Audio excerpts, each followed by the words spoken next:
Antes de Adão dar nome aos animais, antes do sopro divino formar o primeiro homem, antes mesmo do Éden florescer, já existia o mal. Essa pergunta incomoda muitos corações sinceros.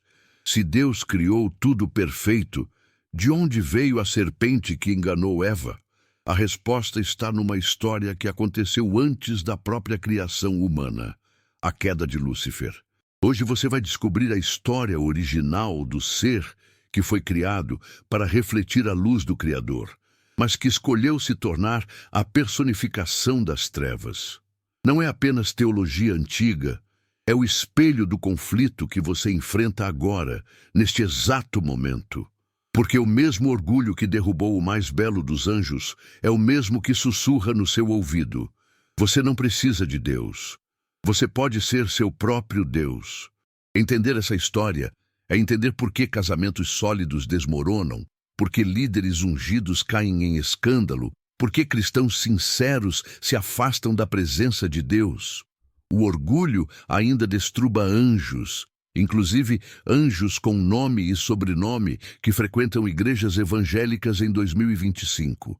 Se você busca discernimento verdadeiro sobre o mundo espiritual, se quer entender as forças que operam contra a sua fé, inscreva-se agora neste canal e ative as notificações. Este estudo vai além do superficial. Vamos mergulhar nas Escrituras com reverência, mas também com coragem. Prepare seu coração. Esta revelação vai te surpreender. Quando falamos sobre Lúcifer, precisamos começar onde toda a verdade começa, nas Escrituras Sagradas. A Bíblia não dedica capítulos inteiros a contar a biografia desse anjo caído, mas ela nos deixa pistas poderosas, espalhadas entre profecias, visões e ensinamentos de Jesus. Isaías 14, versículos 12 a 15, declara: Como caíste do Seú, ó estrela da manhã, filho da alva, como foste lançado por terra, tu que debilitavas as nações. Tu dizias no teu coração: eu subirei ao céu, acima das estrelas de Deus, exaltarei o meu trono, serei semelhante ao Altíssimo. Embora o contexto imediato fale do rei da Babilônia, estudiosos cristãos ao longo dos séculos reconhecem aqui um paralelo espiritual, uma linguagem que transcende o humano e aponta para uma realidade celestial. Ezequiel 28, versículos 12 a 17, vai ainda mais fundo. O profeta descreve o rei de Tiro com palavras que excedem qualquer monarca terreno. Estavas no Éden, jardim de Deus. Tu eras querubim da guarda ungido e te estabeleci, permanecias no monte santo de Deus. Perfeito eras nos teus caminhos, desde o dia em que foste criado até que se achou iniquidade em ti. Aqui vemos não apenas um rei humano, mas um ser celestial que habitava na própria presença de Deus. Jesus Cristo, em Lucas 10, 18, confirma a realidade dessa queda. Eu via Satanás caindo do céu como um relâmpago. E o Apocalipse, capítulo 12, versículos 7 a 9, revela a batalha cósmica. Houve peleja no céu. Miguel e os seus anjos pelejaram contra o dragão. E foi expulso o grande dragão, a antiga serpente, que se chama Diabo e Satanás. O próprio nome Lúcifer vem do latim lucem ferre, que significa portador da luz ou estrela da manhã. Segundo tradições da patrística, os primeiros pais da igreja, este era o ser angelical de maior glória, criado para refletir a luz divina. Mas algo aconteceu, algo que mudou não apenas o destino dele, mas o destino de toda a criação. A perfeição escolheu a rebelião. Hoje você vai caminhar comigo através de 5 revelações que vão transformar sua compreensão sobre o mundo espiritual. Primeiro, quem era Lúcifer antes da queda? Sua posição, sua beleza, sua função no reino celestial. Você vai descobrir que ele não era um anjo qualquer. Segundo, o que gerou sua rebelião, o momento exato em que a perfeição se contaminou com orgulho e como um pensamento se tornou uma insurreição cósmica. Terceiro, a batalha no céu. O confronto entre Miguel e as hostes rebeldes, quando o mal foi expulso da presença divina. Quarto, o impacto cósmico da queda. Como essa rebelião celestial abriu caminho para o pecado entrar na história humana e afeta você até hoje. E quinto, como isso se reflete na luta interior que você enfrenta. Porque a queda de Lúcifer não é apenas história antiga. É um espelho do conflito que ainda acontece dentro de nós, toda vez que nosso ego quer ocupar o trono que pertence somente a Deus. Ao final deste episódio, você não vai apenas conhecer mais um relato bíblico. Você vai entender por que a humildade é a maior proteção espiritual que existe e por que o orgulho continua sendo a porta de entrada para toda destruição. Fique até o final. A aplicação prática vai tocar seu coração. Imagine, se você conseguir, um ser de glória incomparável. Ezequiel nos dá as palavras: coberto de pedras preciosas, sardônia, topázio, diamante, berilo, ônix, jaspe, safira, carbúnculo e esmeralda. Não era ornamentação humana, era a própria estrutura de sua existência angelical, irradiando a glória do Criador como um prisma vivo. Ele estava no Monte Santo de Deus. Ele andava entre pedras de fogo, na própria presença do Altíssimo, onde poucos seres tinham acesso. Segundo há interpretações teológicas, sua função incluía liderar os louvores celestiais, dirigir a adoração dos anjos, ser o maestro da sinfonia que ecoava diante do trono. Cada movimento seu refletia luz, cada palavra proclamava a grandeza de Deus. Ele era, nas palavras das Escrituras, o selo da perfeição, cheio de sabedoria e formosura. Mas havia algo que nem a beleza nem a glória podiam garantir: a escolha. Porque Deus, em sua sabedoria infinita, criou seres com livre arbítrio, anjos e humanos capazes de escolher entre a submissão amorosa e a rebelião arrogante. E foi exatamente nesse ponto que a tragédia começou. Em algum momento, no coração daquele ser perfeito, nasceu um pensamento. Um sussurro sutil, quase imperceptível no início. Por que apenas refletir a glória? Por que não ser a glória? O texto sagrado nos revela com precisão cirúrgica: elevou-se o teu coração por causa da tua formosura, corrompeste a tua sabedoria por causa do teu resplendor. Ele olhou para si mesmo e pela primeira vez não viu um servo fiel. Viu um rival em potencial. A vaidade entrou onde antes havia pureza. O orgulho ocupou o espaço da gratidão. E aquele que deveria conduzir toda a criação em louvor ao Criador começou a desejar receber o louvor para si mesmo. Eu subirei ao céu, declarou em seu coração.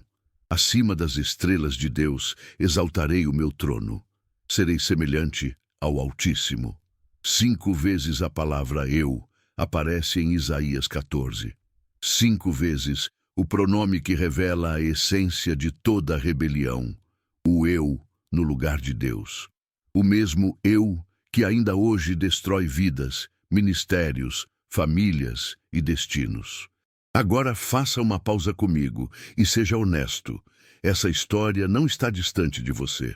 O mesmo orgulho que derrubou o mais glorioso dos anjos é o mesmo que opera no coração de pastores, líderes de louvor, diáconos, professores de escola dominical e talvez no seu coração também. Quantos servos ungidos começaram bem, mas aos poucos foram sendo seduzidos pelo aplauso? Quantos líderes que um dia choraram nos altares hoje se acham indispensáveis para a obra de Deus? Quantas vezes nós mesmos, você e eu, olhamos para nossos dons, talentos ou posições e pensamos: eu mereço mais reconhecimento, eu deveria estar naquele púlpito, se eu estivesse no lugar dele, faria melhor. O orgulho espiritual é o mais perigoso de todos, porque se disfarça de zelo. Ele faz você criticar o louvor porque você cantaria melhor. Ele faz você desprezar a pregação porque você teria mais revelação. Ele faz você se afastar da igreja porque ninguém ali está no seu nível espiritual. E quando você percebe, não está mais servindo a Deus. Está tentando competir com ele. A autossuficiência é a rebelião moderna. Cada vez que você toma decisões sem oração, cada vez que avança sem buscar direção divina, cada vez que confia mais em sua inteligência do que na sabedoria do Espírito Santo, você está repetindo o erro de Lúcifer. O desejo de ser admirado, a necessidade de estar no centro, a incapacidade de celebrar o sucesso alheio, todas essas são expressões atuais da antiga rebelião. Então eu te pergunto, com amor e urgência pastoral, em quais áreas da sua vida você tem tentado tomar o controle que pertence exclusivamente a Deus? Onde o seu eu está tentando substituir o ele? Qual parte dessa história mais falou com você até aqui? Talvez foi a descrição do orgulho de Lúcifer. Talvez foi a aplicação sobre o orgulho espiritual que você viu em si mesmo. Escreva nos comentários. De verdade, vamos conversar. Seu testemunho pode ajudar alguém que está enfrentando a mesma luta.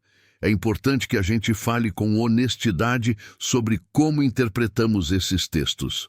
Quando lemos Isaías 14 e Ezequiel 28, precisamos reconhecer que o contexto imediato fala de reis terrenos, o rei da Babilônia e o rei de Tiro. Isso não é segredo, está claro no texto. Porém, há uma razão pela qual estudiosos cristãos, desde os primeiros séculos da Igreja, identificaram nesses textos um significado duplo. A tradição da patrística, que inclui nomes como Orígenes, Tertuliano e Jerônimo, interpretou essas passagens como exemplos de linguagem profética que funciona em dois níveis: o imediato, o rei humano, e o transcendente, o ser espiritual por trás da rebelião. Há interpretações que sugerem que os profetas, inspirados pelo Espírito Santo, enxergaram além do cenário político e descreveram realidades celestiais usando reis terrenos como símbolos. Estudiosos debatem se essa leitura é literal ou alegórica, mas a mensagem central permanece inabalável. Orgulho precede a ruína. Provérbios 16:18 confirma isso. A soberba precede a ruína, e a altivez do espírito precede a queda. Esse princípio espiritual atravessa toda a Bíblia, desde a queda de Lúcifer até a queda de Nabucodonosor, desde a arrogância de Faraó até a traição de Judas. A tradição judaica antiga também preservou narrativas sobre a rebelião angelical. Embora não façam parte do cânon protestante, textos como o livro de Enoque mencionam anjos que se rebelaram e foram expulsos da presença divina. Isso mostra que a crença numa insurreição celestial não era estranha ao pensamento judaico do período do Segundo Templo. O que importa não é defender uma interpretação dogmática sobre cada detalhe, mas reconhecer o que as Escrituras deixam claro. Houve uma rebelião no céu, um ser criado se voltou contra o Criador, e essa rebelião trouxe consequências cósmicas. O mal não é eterno. Ele teve um começo. E não começou por falha de Deus, mas pela escolha de uma criatura que preferiu a autonomia à adoração. Agora, respire fundo, porque precisamos quebrar a tensão dessa narrativa com uma verdade consoladora. A queda de Lúcifer não foi derrota de Deus. Foi, na verdade, a revelação da sua justiça e da sua soberania. Deus não foi pego de surpresa. Ele não estava distraído quando o orgulho cresceu no coração do querubim ungido. O mal não começou por uma falha no projeto divino, mas pela liberdade que o próprio Deus concedeu às suas criaturas. E essa liberdade, embora perigosa, é também a maior prova de amor. Deus não queria robôs programados para a obediência, mas filhos capazes de escolher amá-lo. Quando Lúcifer foi expulso, o céu não perdeu sua luz. Quando Satanás foi lançado à terra, o trono de Deus não tremeu. Quando 1/3 dos anjos escolheu a rebelião, 2/3 escolheram a fidelidade. A luz verdadeira nunca se apaga. E essa é a frase que quero que você segure firme. A luz verdadeira nunca se apaga. Pode haver trevas ao redor, Pode haver guerra espiritual intensa, pode haver tentação, opressão, dúvida e medo. Mas a luz que vem de Deus não depende de circunstâncias. Ela simplesmente é. Jesus declarou: "Eu sou a luz do mundo. Quem me segue não andará nas trevas." João 8,12. O inimigo pode rugir, mas não pode apagar a luz que brilha no coração de quem pertence a Cristo. Então, se você está cansado, se está lutando, se está enfrentando ataques espirituais que parecem insuportáveis, lembre-se, o mesmo Deus que manteve seu trono firme quando Lúcifer se rebelou é o mesmo Deus que mantém você de pé agora. A fidelidade divina permanece, mesmo quando há rebelião ao redor, mesmo quando há traição, mesmo quando há quedas. A luz verdadeira nunca se apaga. E então chegou o momento do confronto. Apocalipse 12 nos leva para uma cena de magnitude cósmica. Houve peleja no céu. Miguel e os seus anjos pelejaram contra o dragão. Também pelejaram o dragão e os seus anjos, todavia não prevaleceram. Imagine o cenário espiritual. De um lado, Miguel, o arcanjo guerreiro, líder das hostes fiéis de Deus.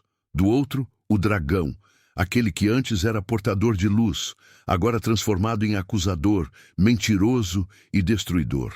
Entre eles, uma batalha que não foi travada com armas físicas, mas com autoridade espiritual, com lealdade e com a força que vem de permanecer no propósito divino. O texto sagrado revela o resultado com uma precisão que nos deve encher de esperança.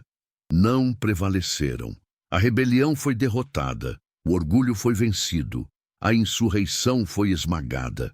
E foi expulso o grande dragão, a antiga serpente, que se chama Diabo e Satanás, o sedutor de todo o mundo. Foi atirado para a terra, e com ele os seus anjos. E então uma voz ecoou pelo céu, uma voz de triunfo, de celebração, de alegria. Agora veio a salvação, o poder, o reino do nosso Deus e a autoridade do seu Cristo, pois foi expulso o acusador de nossos irmãos. Entenda o que isso significa. O mal não tem poder permanente sobre quem permanece sob a autoridade de Deus. Lúcifer se rebelou porque quis ocupar o trono. Mas há um trono que nunca será tirado do Criador. Há uma soberania que nenhuma rebelião pode abalar. Há uma autoridade contra a qual não existe recurso. O mesmo Deus que venceu lá no céu continua vencendo dentro de nós. Toda vez que escolhemos humildade em vez de arrogância, submissão em vez de rebeldia, adoração em vez de autopromoção. A guerra já foi decidida. O desfecho final já está escrito. Apocalipse 20 nos mostra que o diabo, a besta e o falso profeta serão lançados no lago de fogo e enxofre, onde serão atormentados pelos séculos dos séculos. O mal tem data de validade, a rebelião tem fim garantido, mas o reino de Deus permanece para sempre. Essa é a vitória que nos sustenta. Não lutamos esperando vencer. Lutamos porque a vitória já foi conquistada. Cristo venceu na cruz. Cristo venceu na ressurreição. E em Cristo nós também vencemos. E agora chegamos ao ponto onde a história de Lúcifer encontra sua história. Porque no final das contas, a queda dele é um alerta para cada um de nós. Todo coração humano enfrenta a mesma escolha que ele enfrentou: rebelião ou rendição, orgulho ou humildade, autonomia ou adoração. Cada dia você acorda e precisa decidir quem vai ocupar o trono do seu coração. Vai ser você ou vai ser Deus? Seus planos ou os planos divinos? Sua glória ou a glória que pertence somente a Ele? E não se engane, essa escolha não é feita uma vez na vida. Ela é feita todo dia, às vezes várias vezes ao dia, em decisões pequenas e grandes. Quando você é tentado a mentir para proteger sua reputação, é uma escolha. Quando você sente inveja do sucesso de outro irmão na fé, é uma escolha. Quando você se recusa a pedir perdão porque acha que isso vai te fazer parecer fraco, é uma escolha. Quando você insiste em controlar tudo porque não confia na provisão de Deus, É uma escolha. O trono do seu coração está ocupado por quem neste momento? Seja brutalmente honesto, porque Lúcifer não caiu por ser maligno desde o início. Ele caiu por escolher, gradualmente, colocar-se no lugar de Deus. E muitos cristãos sinceros estão repetindo esse padrão sem perceber.